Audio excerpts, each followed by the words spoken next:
তোমায় দেখলে মনে হয় হাজার বছর তোমার সাথে ছিল পরিচয়, বুঝি ছিল পরিচয়। প্রেমের প্রস্তাব পেলে সবার আগে থ্রেড দেই যে নেক্সট টাইম আমার পিছনে আসবে তোর কিন্তু হাত পা ভেঙে গাছে ঝুলা রাখবো। আমার আব্বু এক কথা আমাকে তেজ্য করেও দিয়েছিল, আপনি যদি হাত মোজা পা মোজা পরেও ঘরে বসে থাকেন, আপনি কি উল্টা ভাই আইসে ভালো স্বাস্থ্য আসছে। সিসিলের এই ঝামেলাটায় আমার যে বাচ্চামি স্বভাবটা, আমার যে ঘরোয়া রাগটা, সেটা আসলে বাইরে আমি প্রেজেন্ট করে ফেলি। বাংলাদেশে 10 জন ভালো অভিনেত্রী থাকলে তার মাঝে এই ছোট্ট রাজরিপা নামটা দেখতে চাই। প্রেমিকের কাছ থেকে কোন জিনিসটি বেশি গিফট পাওয়া হয়? Flower and kiss.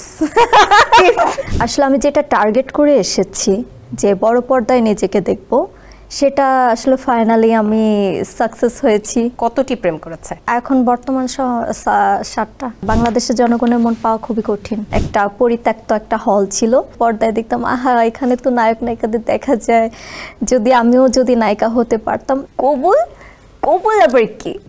ওই আমার স্বামী কই? আমার স্বামী কই?